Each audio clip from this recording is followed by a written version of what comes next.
अब आज की कथा के लिए हमारे पास लगभग 2.5 घंटे रह गए हैं।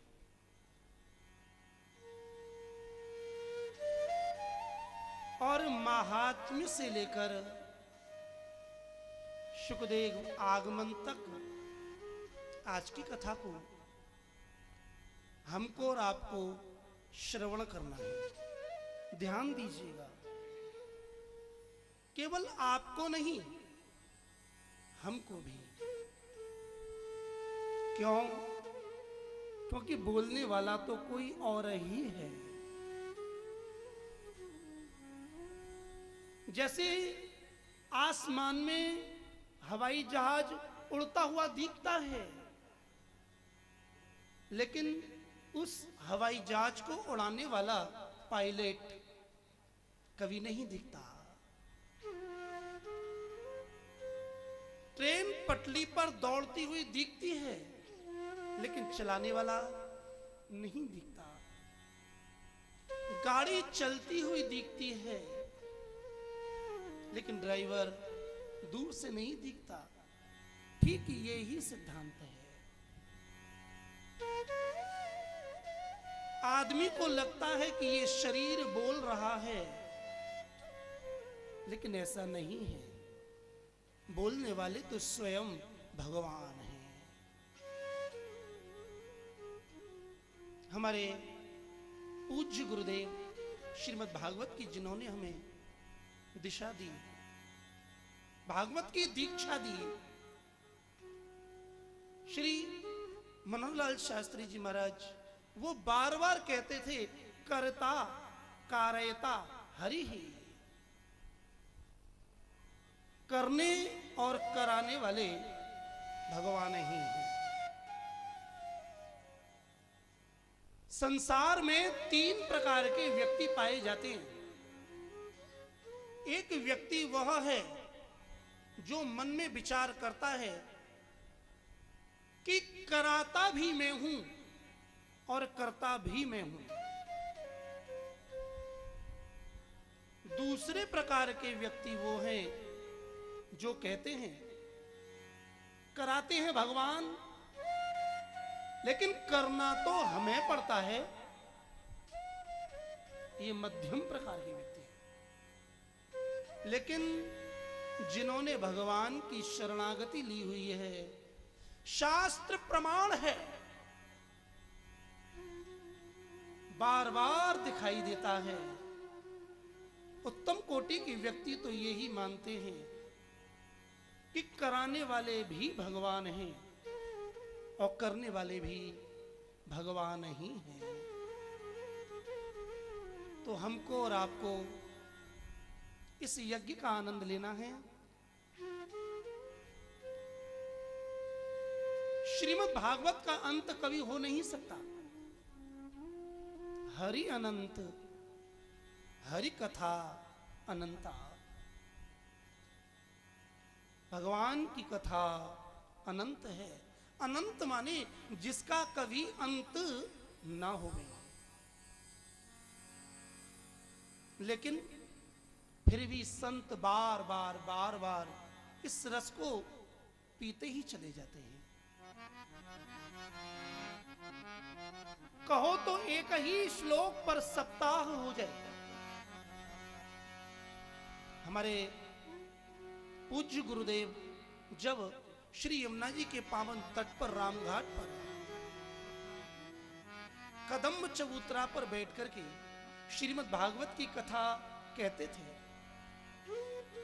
तो हमें खूब खूब ध्यान है। एक श्लोक का व्याख्यान चलता था, और वो एक श्लोक भी कभी कभी कई दिनों तक चलता था। और फिर वो कहते थे कि आगे बढ़ो, कहने के लिए तो बहुत है। और उनके ही कृपा प्रसाद से हमारे भी कुछ वैष्णव भक्त हैं, उन्होंने अनुभव किया है कि एक एक श्लोक पर 3-3 दिन, 5-5 दिन और 9-9 दिन व्याख्यान इस दास के द्वारा किया गया है। जब हम फरीदाबाद देवस्थल मंदिर में सत्संग करने के लिए गए, अब महाराज कथा तो निमंत्रण मिलता है तो जाते हैं, लेकिन सत्संग के लिए तो हम सामने से ही पहुंच जाते हैं। अब किसी को अच्छा लगे या ना लगे, ये तो हमारी ड्यूटी है, हमारा कर्तव्य है। इसके अलावा हमारे जीवन का और उद्देश्य है ही क्या? सत्संग ही लक्ष्य है। और जो भक्त यहां बैठे हैं उन्हें पता है कि श्रीमद् भागवत के महात्म्य के पहले श्लोक पर ही 3 दिन तक हमने आपने मूल विचार किया था, जिसमें न कोई गीत था न कोई संगीत था, फिर भी वह श्लोक पूरा नहीं हुआ। आज भी उसकी सीडी और डीवीडी विद्यमान है। लेकिन कथा का दूसरा रूप भी है, वो है समास। व्यास पद्धति और समास पद्धति, इन दोनों पद्धतियों के द्वारा वक्ता के लिए अधिकार है, वो कथा कहते हैं। तो यहां विस्तार करने का तो कोई समय ही नहीं है, और उस पर से भी जय हो इस मीडिया की, क्योंकि लाखों नहीं करोड़ों करोड़ों भक्तजन अपने घर में श्री कृष्ण जन्म स्थान पर आयोजित गुरुजनों की पावन स्मृति में इस कथा को श्रवण कर रहे हैं। तो यदि कथा समय के आगे जाती है तो उन भक्तों के साथ अन्याय होगा जो कथा को अपने घर में बैठ के श्रवण कर रहे हैं।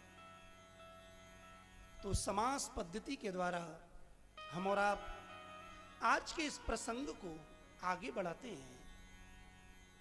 उससे पूर्व अपने मन को एकाग्र करें, संसार के कोलाहल से उसे लौटाएं। मन एकाग्र होता है भगवान के नाम से।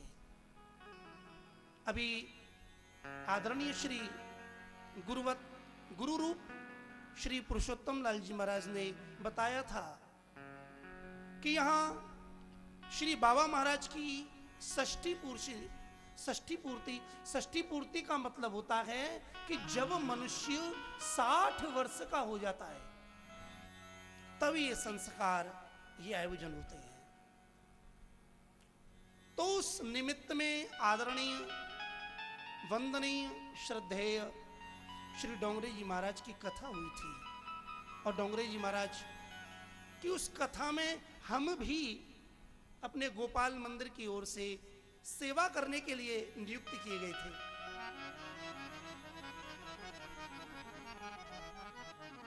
पूज्यपाद डोंगरे जी महाराज ऐसा कहते थे कि यदि अपने मन को एकाग्र करना है तो भगवान के नाम का जप करो, भगवान के नाम का कीर्तन करो। भगवान के नाम का कीर्तन करने से, भगवान के नाम का जप करने से ये मन स्थिर होता है। मुझे याद है श्री डोंगरे जी महाराज ने एक दृष्टांत सुनाया था। कुछ अपभ्रंश हो सकता है क्योंकि अवस्था छोटी थी, लेकिन फिर भी मुझे याद है श्री डोंगरे जी महाराज ने इसी मंच से कथा करते हुए मन को एकाग्र पूर्ण करने के लिए एक दृष्टांत दिया। उन्होंने कहा था कि एक पंडित जी थे, घर में पति और पत्नी 2 ही रहते थे, वैष्णव थे, बड़े विद्वान थे। पत्नी घर का कार्य करती थी और वो पंडित जी महाराज भगवान की सेवा में लगे रहते थे। लेकिन समय बीता, उनकी पत्नी का देहावसान हो गया। अब घर का काम कौन करे, और घर का काम करें तो गोपाल सेवा, भगवत सेवा कौन करे। पंडित जी बड़े योग्य थे, अनेक विद्याओं को जानने वाले थे। उन्होंने काम कराने के लिए एक भूत को पकड़ लिया और भूत को नियंत्रित करके अपने वश में कर लिया। जब वश में किया तो उस भूत ने एक शर्त रखी, महाराज आप मुझे अपने वश में क्यों कर रहे हैं? पंडित जी ने कहा, अपना काम कराने के लिए। तो बोले, मैं आपके साथ चलूंगा तो सही, लेकिन एक शर्त है, मैं एक पल भी खाली नहीं रहूंगा, मैं एक पल भी खाली नहीं बैठूंगा। जब तक आप काम बताते रहेंगे मैं काम करता रहूंगा। जैसे ही मुझे खाली समय मिला तो सबसे पहले मैं तुमको खा जाऊंगा। पंडित जी बोले, ठीक है। भूत को अपने घर ले आए। भूत के लिए काम बताने जाओ, बाजार से पुष्प लाना है, तो भूत यूं जाए और यूं आ जाए। सब्जी लानी है, झट जाए झट आ जाए। अब जितने भी काम बताओ, भूत तो भूत, महाराज समय से बहुत पहले कर दे। जब सारे काम हो गए तब उस भूत ने उन पंडित जी से कहा, महाराज और कोई काम? मुझे नहीं लगता कि आपके पास और कोई काम है, आप मुझे आदेश दो, नहीं तो मैं अपने नियम के अनुसार अभी तुम्हें खा जाऊंगा। पंडित जी चतुर थे, उन्होंने कहा, अभी तुम्हारा काम खत्म नहीं हुआ, मेरा काम खत्म हुआ समझ में आता है, लेकिन तुम्हारा काम खत्म नहीं हुआ। तो बोले, जल्दी बताओ। उन्होंने कहा कि मेरे घर के आंगन के बाहर ये जो खंबा लगा हुआ है ना, बोले हाँ, इस पर बार बार चढ़ो और बार बार उतरो। भूत बोला, कब तक? पंडित जी बोले, जब तक कि मैं तुम्हें कोई दूसरा काम न बताऊं तब तक इस खंबे पर चढ़ते जाओ, उतरते जाओ, चढ़ते जाओ, उतरते जाओ। ये बात केवल सुनने के लिए नहीं, समझने के लिए है। ये भूत और कोई नहीं, मानव का मन ही भूत है। जब ये मन खाली होता है तो मानव को खा जाता है। जब तक मन काम में लगा रहता है तब तक स्वस्थ है, लेकिन जैसे ही खाली हुआ कि अंदर ही अंदर उस मानव को खाने लगता है और उसके अंदर भय पैदा कर देता है। भय ही भूत है। कभी कभी मनुष्य के मन में भय आ जाता है। किसका भय? मृत्यु का भय, अपने भविष्य का भय। लेकिन जो समझदार है, जिसने सत्संग किया है, वो कभी भी अपने मन को खाली नहीं छोड़ते। सब काम करने के बाद भी जब समय बचता है तो जितना भी समय बचे उस समय से अपने मन के द्वारा भगवान के नाम का जप करते हैं, भगवान के नाम का कीर्तन करते हैं। जिस व्यक्ति को भय लगे, कृपया वो इस दृष्टांत को सिद्धांत मानकर अपने जीवन में उतारे, उसके जीवन का सारा भय नष्ट हो जाएगा। ऐसे संतों की मान्यता है। समय बर्बाद करने के लिए नहीं, समय, शक्ति और संपत्ति, ये तीनों चीज परमात्मा ने सबको दी हैं। जितनी भी दी हैं उन तीनों का हमें सदुपयोग करना चाहिए। हमारी आयु कितने वर्ष, कितने महीने, कितने दिन, कितने घंटे, कितने मिनट, कितने सेकंड और कितने नैनो सेकंड है, ये पूर्व निर्धारित है। आयु को कोई बढ़ा नहीं सकता, आयु को कोई घटा नहीं सकता। समय निश्चित है। भगवान ने सभी के लिए दिन और रात बराबर दिए हैं। जिसके पास अरबों रुपया है उसके लिए भी दिन और रात मिलाकर 24 घंटे हैं, और जिसके पास धन नहीं है उसके पास भी दिन और रात का मिला हुआ समय 24 घंटे ही है। यह है समय की व्याख्या। दूसरी शक्ति, यदि भगवान हमें कभी शक्ति दे तो उस शक्ति का हमें सदुपयोग करना चाहिए। और तीसरा संपत्ति। संपत्ति दो प्रकार की है, गीता में ऐसा वर्णन किया, दैवी संपत्ति और आसुरी संपत्ति। संसार में, संसार का व्यक्ति जो जमीन है, सोना है, चांदी है, हीरे हैं, मोती हैं या कैश है, उन्हें संपत्ति मानता है। लेकिन ये भौतिक संपत्ति है। आध्यात्मिक संपत्ति है अभयम, निर्भयता। आध्यात्मिक संपत्ति है ज्ञान। आध्यात्मिक संपत्ति है भक्ति। भगवान ने हमें जो भी संपत्ति दी है हमें उसका सदुपयोग करना चाहिए। जब हम समय, शक्ति और संपत्ति, इन तीनों का सदुपयोग करते हैं तब परिणाम में हमें सच्चिदानंद भगवान की प्राप्ति होती है। श्रीमद् भागवत की कथा से पूर्व कथा के महात्म्य का वर्णन करना शास्त्रीय और संतों की परंपरा है। श्रीमद् भागवत अकेला एक ऐसा विरला शास्त्र है जिसके महात्म्य का वर्णन अन्य पुराणों में किया गया है। स्कंद पुराण में भी श्रीमद् भागवत के महात्म्य का वर्णन किया गया, जो 4 अध्यायों में है, बहुत महत्वपूर्ण है। और पद्म पुराण में भी श्रीमद् भागवत के महात्म्य का वर्णन किया गया है। ये 6 अध्यायों में है। गुरु परंपरा से पद्म पुराण के महात्म्य की कथा कहने की परंपरा है।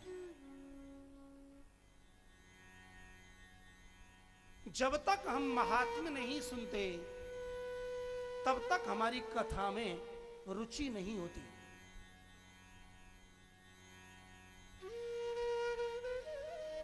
महात्म्य शब्द की व्याख्या है महांश चासौ आत्मा महात्मा, महात्मनो भावः महात्म्यम।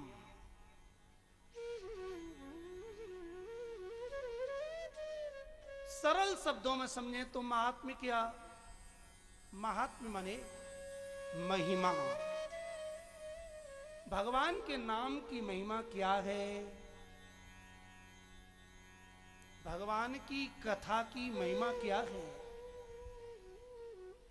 जब तक हम महिमा नहीं जानते तब तक उसमें हमारा प्रेम नहीं होता।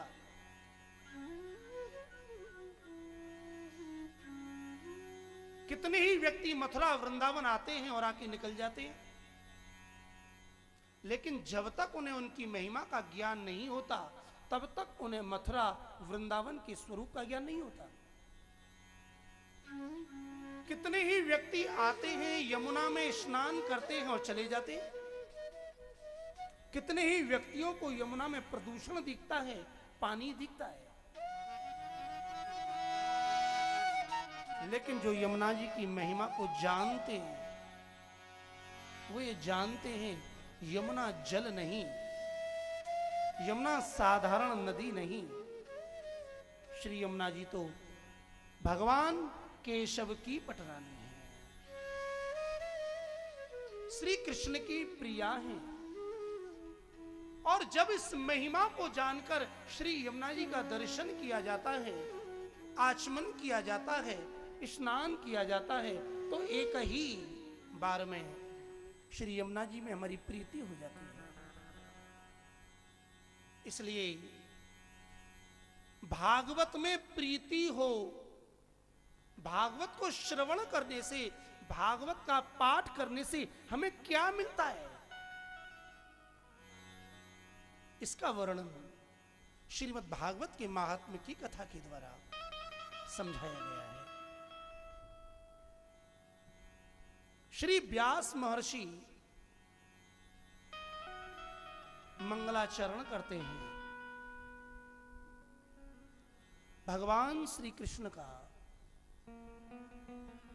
क्योंकि इस जीवात्मा का परम कर्तव्य है कि वो कृष्ण को प्राप्त करे, कृष्ण से प्रेम करे। क्योंकि भगवान श्री कृष्ण और किसी साधन से प्राप्त नहीं होते, भगवान प्राप्त होते हैं तो केवल और केवल प्रेम से।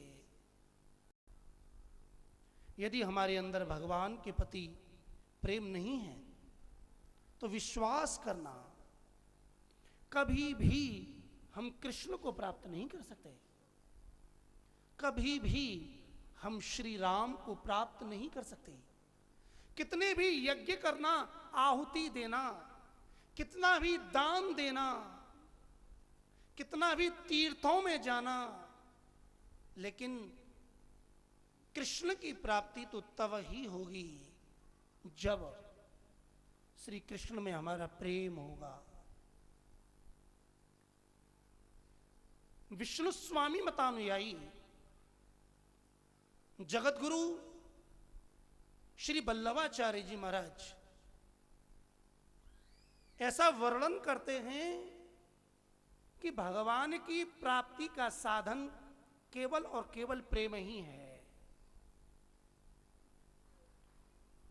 प्रेम लोन्यत् साधनम लोके नास्ति मुख्यम परम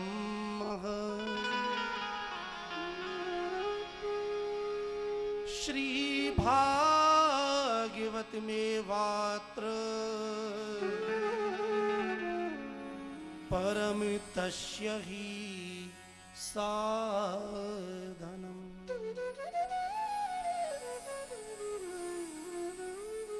अधिकारम अभिप्रायम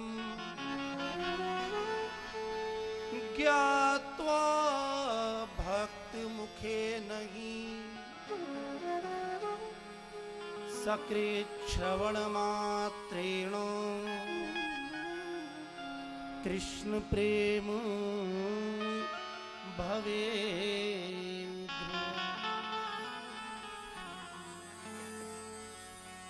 प्रेम लोन्यत् साधनम लोके, लोके इस लोक में, इस दुनिया में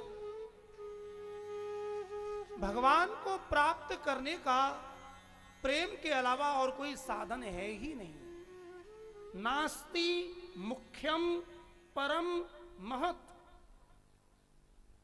न तो इससे कोई मुख्य है, न इससे कोई परम श्रेष्ठम श्रेष्ठ है, और ना ही महत् इससे बड़ा है। केवल प्रेम से ही भगवान प्राप्त होते हैं। प्रीतम प्रीत ही ते पइये, हमारा प्रीतम श्री कृष्ण तो केवल और केवल प्रेम से ही प्राप्त होता है। लेकिन ये प्रेम कहां मिलेगा? यदि हमें ज्वेलरी खरीदनी है तो ज्वेलर्स के यहां जाने पर ही मिलेगी। कपड़ा खरीदना है तो कपड़े की दुकान पर ही मिलेगा, और यदि हमें प्रेम चाहिए तो जिसके पास प्रेम है वही तो देगा।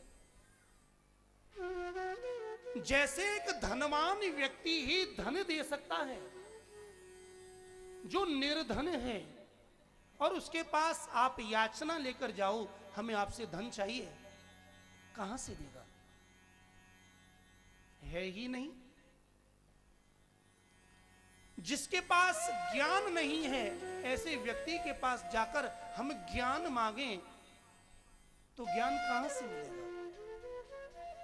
ऐसे ही जिसके पास प्रेम है ही नहीं, वहां से प्रेम मांगें तो प्रेम कहां से मिलेगा? आचार्य वल्लभ वर्णन करते हैं, प्रेम प्राप्ति का एकमात्र साधन है श्री भागवत मेवात्र परम तस्य ही साधनम। अत्र यहां श्रीमद् भागवतम एवं श्रीमद् भागवत ही प्रेम प्राप्ति का एकमात्र साधन है। इसका मतलब जैसे पानी की प्याऊ पर पानी पिलाया जाता है प्यासों के लिए, ऐसे ही मेरे बंधुओं सज्जनों, श्रीमद् भागवत भी प्याऊ है जहां पर कृष्ण प्रेम को पिलाया जाता है। जिसे श्री कृष्ण प्रेम प्राप्त करना है उसे अपने जीवन में श्रीमद् भागवत का श्रवण करना चाहिए। अब प्रश्न उठता है, हम कितने ही बार संसार के व्यक्ति श्रीमद् भागवत को सुनते हैं लेकिन प्रेम नहीं जागता, हमें श्री कृष्ण नहीं मिलते, ऐसा क्यों? तो भैया श्रीमद् भागवत को श्रवण करने का भी नियम है। अधिकारम अभिप्रायम ज्ञात्वा भक्त मुखेन ही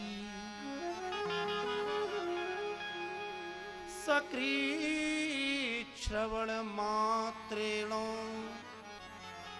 कृष्ण प्रेम भवे ध्रुवम्। तीन नियम हैं श्रीमद् भागवत के।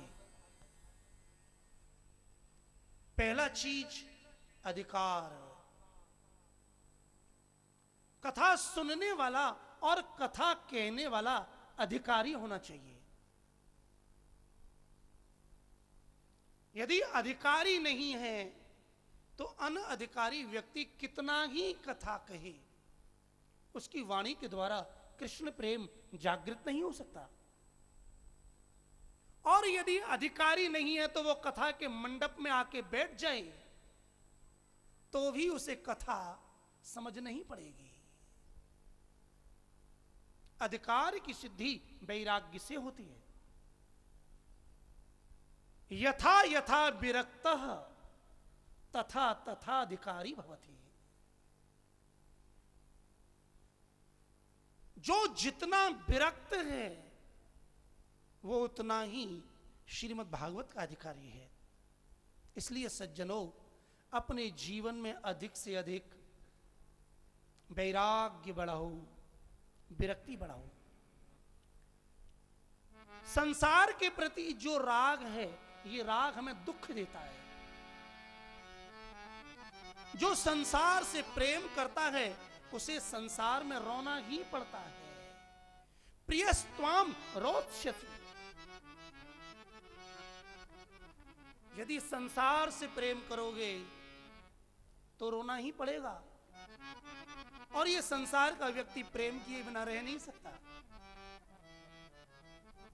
कभी मां से प्रेम करता है तो कभी पिता से, कभी खिलौनों से प्रेम करता है तो दोस्तों से, कभी पत्नी से प्रेम करता है तो कभी बच्चों से, कभी धन से प्रेम करता है तो कभी कीर्ति से। लेकिन ये जितने भी प्रेम हैं आखिर तक ये रुलाने वाले हैं।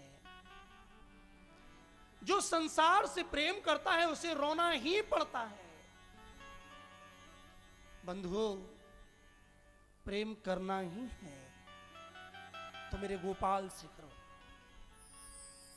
श्री कृष्ण से करो, क्योंकि मेरा, आपका और हम सबका स्वामी एकमात्र श्री कृष्ण ही है।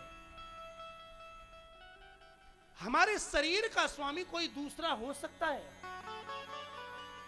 लेकिन आत्मा का स्वामी केवल और केवल परमात्मा है। और उस परमात्मा की प्राप्ति केवल और केवल प्रेम से होती है। प्रेम की प्राप्ति श्रीमद् भागवत से होती है, और भागवत की सिद्धि का पहला लक्षण अधिकार, और अधिकार की सिद्धि वैराग्य से होती है। अधिकारम, दूसरी चीज है अभिप्रायम। श्रीमद् भागवत में जितनी भी कथा कही गई हैं, वर्णन की गई हैं, केवल कथा कहने से और सुनने से प्रेम नहीं होगा। आचार्य वल्लभ कहते हैं उन कथाओं का क्या अभिप्राय है। जब तक हम उस अभिप्राय को नहीं समझेंगे तब तक हमारा श्री कृष्ण में प्रेम नहीं हो सकता। जितने भी प्रसंग हैं, जितनी भी कथाएं हैं, उन सब का अभिप्राय वर्णन किया गया है। आज का व्यक्ति कथा तो बहुत कहता है, बहुत सुनता है, लेकिन वो कथा किस उद्देश्य से कही गई है, उसका क्या अभिप्राय है, उस पर ध्यान नहीं देता। तो परिणाम जैसा 10 साल पहले था वैसा ही आज है। श्रीमद् भागवत की कथा अभिप्राय पूर्वक सुनो। और तीसरा नियम, ज्ञात्वा भक्त मुखे नहीं। श्रीमद् भागवत की कथा किसी भक्त के मुख से ही सुननी चाहिए।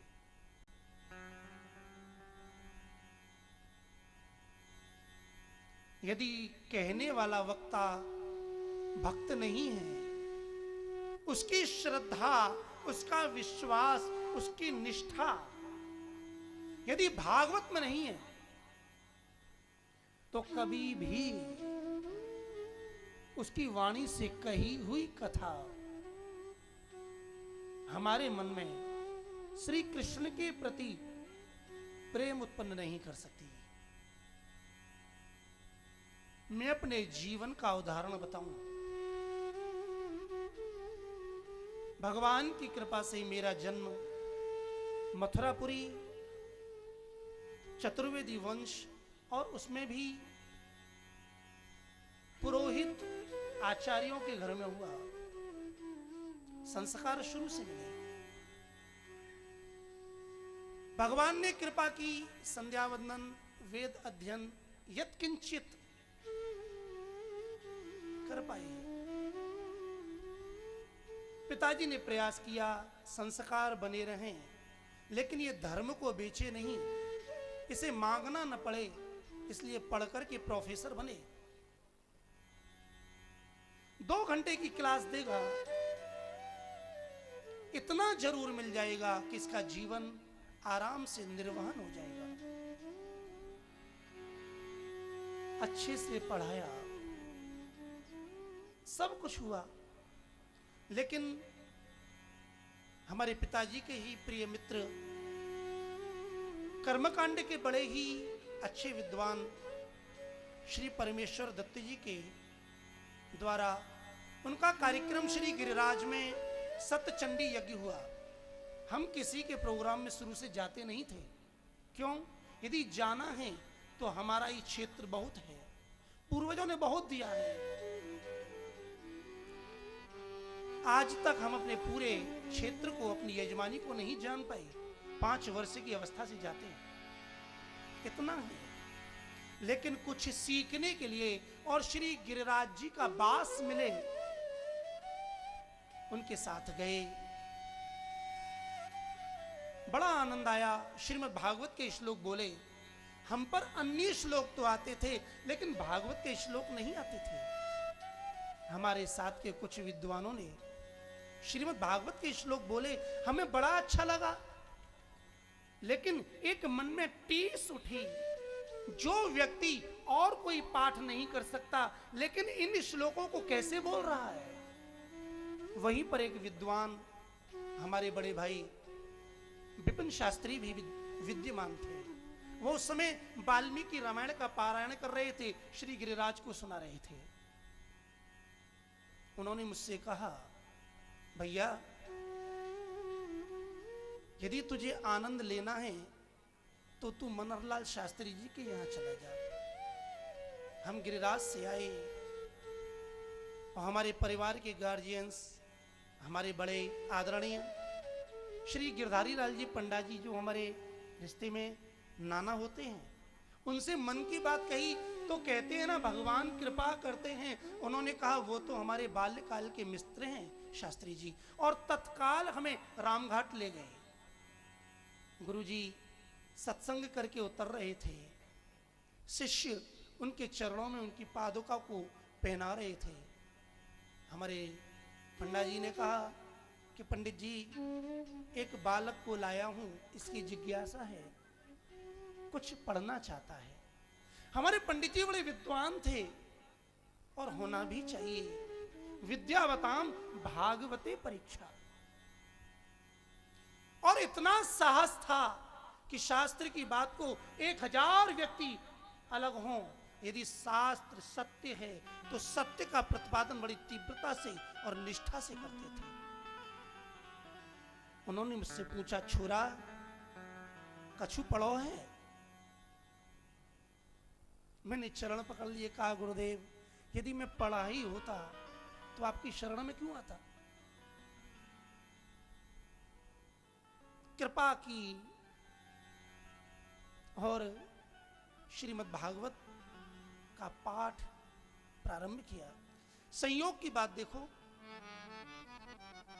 उसी समय श्री डोंगरे जी महाराज के प्रिय शिष्य श्री कमलेश जी महाराज के पुत्र हिमेश जी भी पढ़ने के लिए आए, और हमारे शास्त्री जी ने भी भागवत पढ़ाना श्री डोंगरे जी महाराज के कहने पर ही प्रारंभ किया था। इसी मंच की बात है, हमारे बाबा महाराज की षष्ठी पूर्ति में जो कार्यक्रम हो रहा था, उसके बाद श्री डोंगरे जी महाराज ने पूज्य शास्त्री जी को बुलाया और कहा कि मैंने कश्मीर से कन्याकुमारी तक 3 यात्राएं की, लेकिन दुर्भाग्य है जो सच्चे पंडित हैं, विद्वान हैं, वो माइक पर बोल नहीं पाते, और जो आजकल कथा कर रहे हैं वो प्रमाणित नहीं बोल पाते। अब इस सनातन धर्म की रक्षा कैसे होगी? मैंने आपको सुना है शास्त्री जी, आप विद्वान भी हैं और प्रवक्ता भी हैं। आज मैं आपसे मांगता हूं, ज्यादा नहीं तो 21 विद्वान, 21 बालक ऐसे तैयार करो जो कम से कम प्रमाणित बोलने वाले हों, जिससे सनातन धर्म की सेवा हो सके। तब हमारे गुरुजी ने श्रीमद् भागवत पढ़ाना प्रारंभ किया, और तब ही गोपाल मंदिर से, गोपाल मंदिर के ही शिष्य एक मीटिंग के लिए मनोहरलाल शास्त्री जी के यहां हस्ताक्षर कराने के लिए गए। वो आज भी हमारे मध्य में बैठे हुए हैं, आदरणीय श्री वसंत शास्त्री जी। गुरुजी ने सबसे पहले भागवत प्रत्येक श्लोक हमारे वसंत शास्त्री जी को पढ़ाया, हर श्लोक की व्याख्या पढ़ाई, और तब से ये क्रम चला और संभवतः सबसे अंत में हम पहुंचे। बहुत बहुत जीवन की बातें हैं। तो ये तो श्रीमद् भागवत का चमत्कार है कि जब हमने उनकी वाणी को सुना तो जिस उद्देश्य से हमारे पिता ने हमको तैयार किया, उस लक्ष्य को त्याग भागवत में प्रीति हो गई। और ये प्रीति का माध्यम केवल और केवल श्री आदरणीय गुरुदेव मनोहरलाल शास्त्री जी ही बने। ये बात इसलिए कही जा रही है, अधिकारम अभिप्रायम ज्ञात्वा भक्त मुखे नहीं।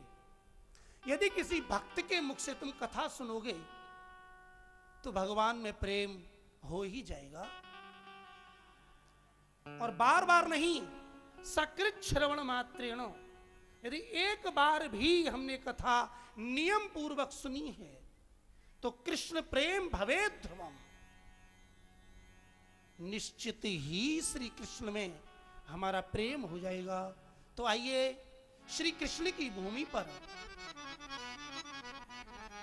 श्री कृष्ण के चरणों में बैठकर कृष्ण स्वरूप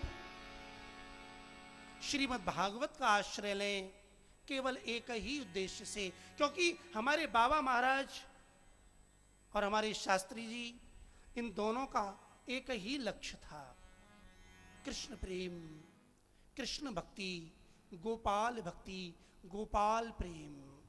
तो आइए हमें भी ये प्रेम प्राप्त हो, इसलिए प्रभु के चरणों में कुछ पल प्रेम से निवेदन करते हैं। उसके बाद श्रीमद् भागवत की कथा का प्रारंभ करते हैं।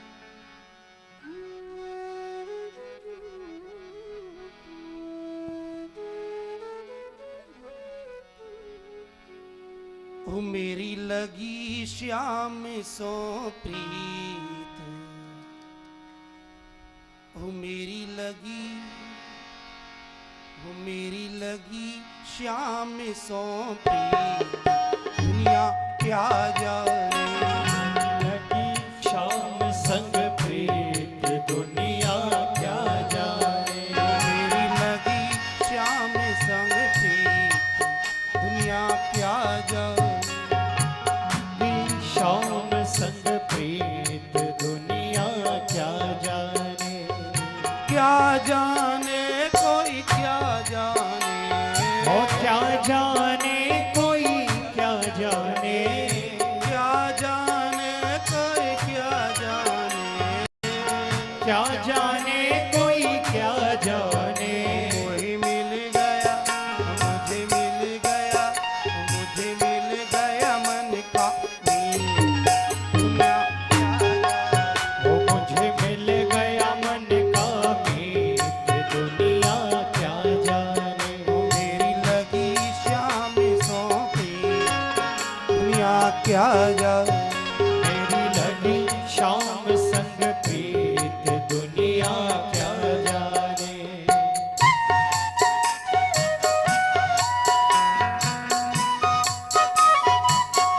अपने दोनों हाथ उठाकर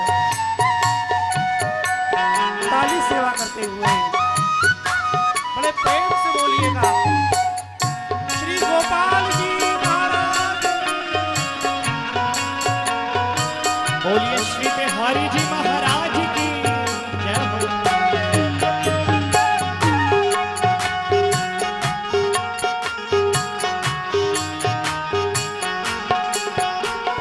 क्या जाने कोई क्या जाने। ओ क्या जाने कोई क्या जाने। क्या जाने कोई क्या जाने। क्या जाने कोई क्या जाने। मुझे मिल गया, मुझे मिल गया, मुझे मिल गया मन का मीत, दुनिया क्या जाने। ओ मुझे मिल गया मन का मीत, दुनिया क्या जाने। बोलिए श्री बांके बिहारी लाल की।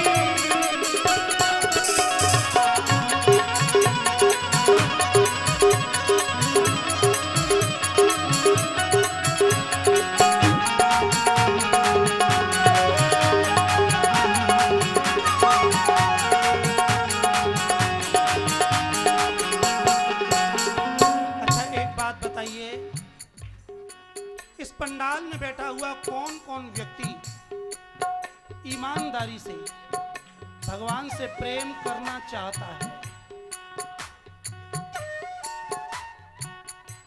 ओहो, मुझे तो लगता है यहाँ के सभी भक्त श्री कृष्ण के दीवाने हैं। भगवान का प्रेम बड़ी कठिनाई से प्राप्त होता है। क्यों?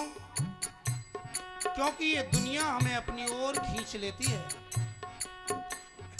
संतों ने कहा है कि ये कंचन और कामनी कृष्ण के मिलन में बाधक हैं। इसी कंचन कामिनी के भ्रम में, इस कंचन कामिनी के भ्रम में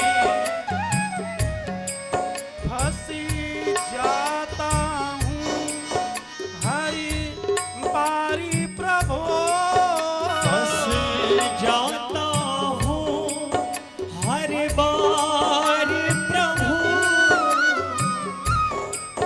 परिणामी में दुखी को जानी के भी, परिणाम में दुख को जाने के भी नहीं करता सोचिए विचारी प्रभु। वो नहीं करता सोच विचार प्रभु, नहीं करता सोच विचार प्रभु। मन निश्चल हो चरणों में तेरे, मन निश्चल हो चरणों में तेरे। इसी तुरी जय मन को संभाली प्रभु। इस दुर्जय मन को संभाल प्रभु। मोई प्रेमी की दीक्षा प्रदान करो। मोहे प्रेम की भिक्षा प्रदान करो। तुम्हें प्रेम के हो अवे तारी प्रभु। तो तुम प्रेम के हो अवतार प्रभु, तुम प्रेम के हो अवतार प्रभु। मेरी लगी श्याम सो की दुनिया क्या जाने। मेरी लगी शाम संग पीत दुनिया क्या जाने। मेरी लगी श्याम सो की दुनिया क्या जाने। ओ मेरी लगी शाम संग पीत दुनिया क्या जाने। क्या जाने कोई क्या जाने। ओ क्या जाने कोई क्या जाने। क्या जाने कोई क्या जाने। क्या जाने कोई क्या जाने। मुझे मिल गया, मुझे मिल गया, मुझे मिल गया मन का दुनिया क्या जाने। ओ मुझे मिल गया मन का मीत दुनिया क्या जाने। मिल गया मन का दुनिया क्या जाने।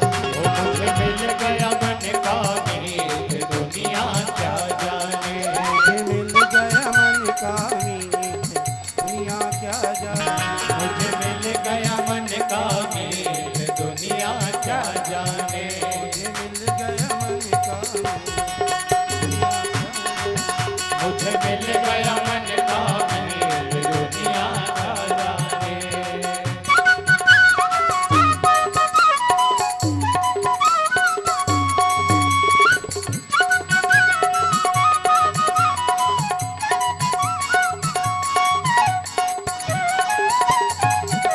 बोलिए श्री बिहारी जी महाराज की जय हो।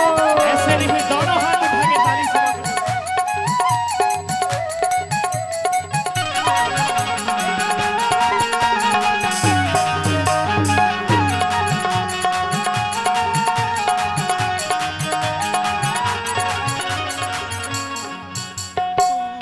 बारे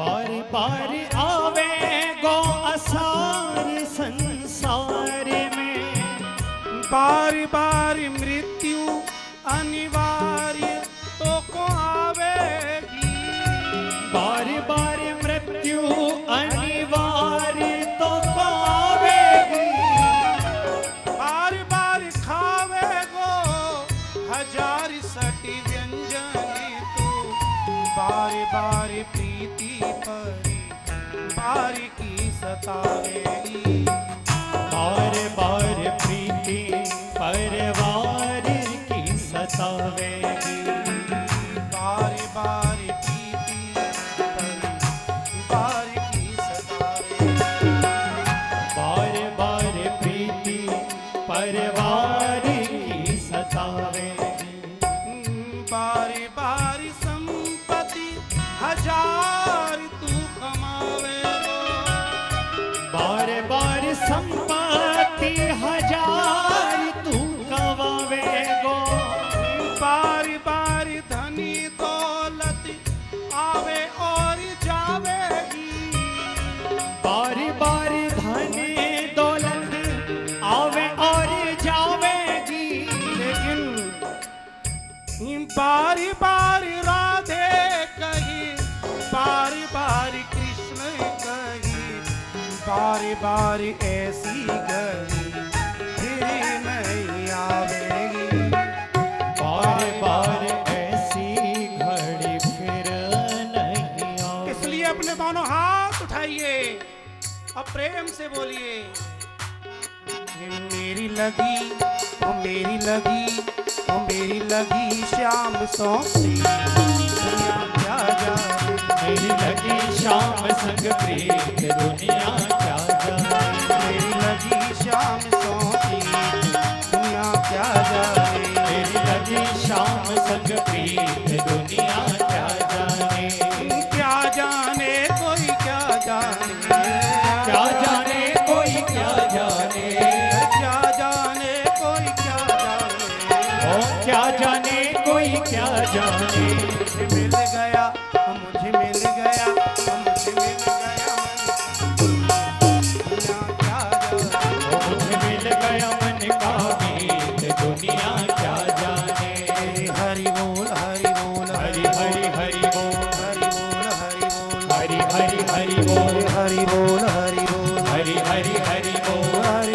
हरि बोल हरि हरि हरि बोल, हरि बोल हरि बोल हरि हरि हरि बोल, हरि बोल हरि बोल हरि हरि हरि बोल, हरि बोल हरि बोल हरि हरि हरि बोल, हरि बोल हरि बोल हरि हरि हरि बोल, हरि बोल हरि बोल हरि हरि हरि बोल, हरि हरि हरि हरि हरि हरि बोल, हरि हरि हरि हरि हरि हरि बोल, हरि हरि हरि हरि हरि हरि बोल, हरि हरि हरि हरि हरि हरि बोल, हरि बोल हरि बोल हरि बोल हरि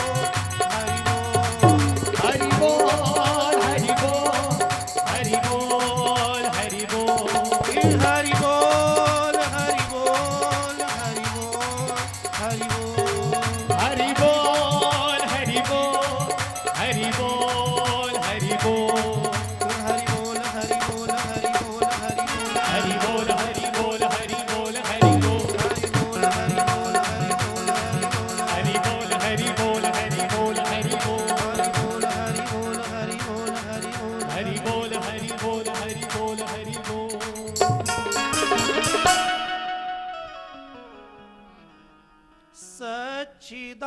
सच्चिदानंद रूपाय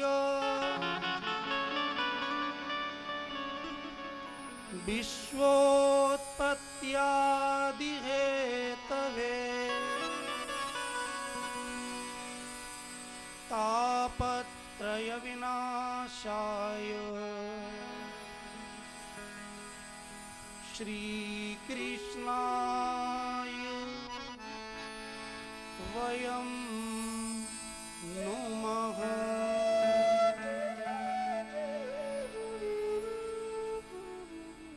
यं प्रव्रजन्ति मनुपेतिमपेति कृत्यम् द्वैपायनो विरह कातर्या जुहाव पुत्रेति तन्मयतया तरवोऽभिनेदु तं सर्वभूतहृदयं मुनिमानितोऽस्मि। बोलिए श्री सुखदेव जी महाराज की जय। श्री व्यास जी अपने सभी शिष्यों के साथ और हम और आप भगवान श्री कृष्ण को नमस्कार करते हैं। यदि हमें किसी की जानकारी चाहिए तो 3 चीजों का ज्ञान होना परम आवश्यक है। यदि हम किसी को जानना चाहते हैं तो कैसे जानें? तो शास्त्र ने 3 सिद्धांत बताए। उसका रूप कैसा है, वो क्या करता है और उसका स्वभाव कैसा है। यदि ये 3 चीज हम जान लें तो हम उसे पूरा पूरा जान सकते हैं। हम और आप श्री कृष्ण को जानना चाहते हैं तो श्री कृष्ण को जानने के लिए भी इन 3 चीजों का जानना परम आवश्यक है। व्यास महर्षि ने कृपा करके एक ही श्लोक में इन तीनों का वर्णन कर दिया है। हमारे श्री कृष्ण का रूप कैसा है तो बताया, सच्चिदानंद रूपाय। श्री कृष्ण का बंधन किया गया। श्री कृष्ण कैसे हैं तो बताया कि श्री कृष्ण सच्चिदानंद हैं। श्री कृष्ण का रूप है सत, चित और आनंद। अस्ति भाति प्रियम, अस्तीति सत, भातीति चित, प्रियमिति आनंदम।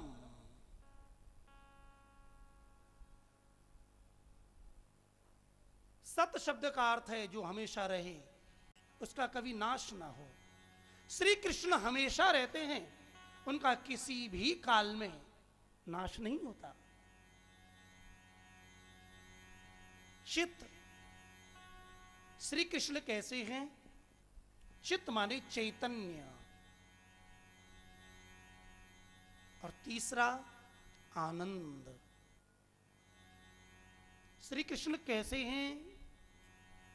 कौन हैं? आनंद हैं। जब हम कथा सुनेंगे तो श्री कृष्ण के जन्म की कथा आएगी और कथा में जब उत्सव मनाया जाएगा तो यही बात कही जाएगी, आनंद और कोई नहीं, कृष्ण ही आनंद है। जब नंद बाबा के यहां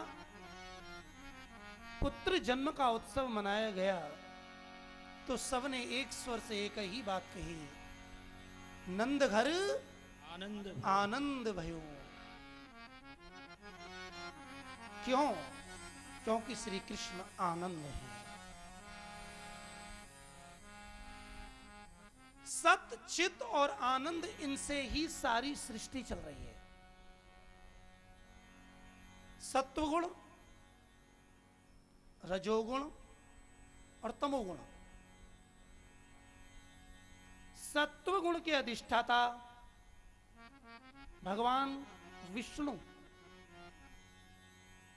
रजोगुण के अधिष्ठाता भगवान ब्रह्मा और तमोगुण के अधिष्ठाता भगवान महादेव। तो भगवान श्री कृष्ण ही 3 रूपों में प्रकट हो जाते हैं। जब सृष्टि बनानी होती है तो ब्रह्मा, पालन करना होता है तो विष्णु, और जब सबको अपने आप में विलीन करना होता है तो शिव। कृष्ण के ये तीन ही कार्य हैं। विश्वोत्पत्त्यादि ही कहे। हमारे आदरणीय गुरुदेव बाबा महाराज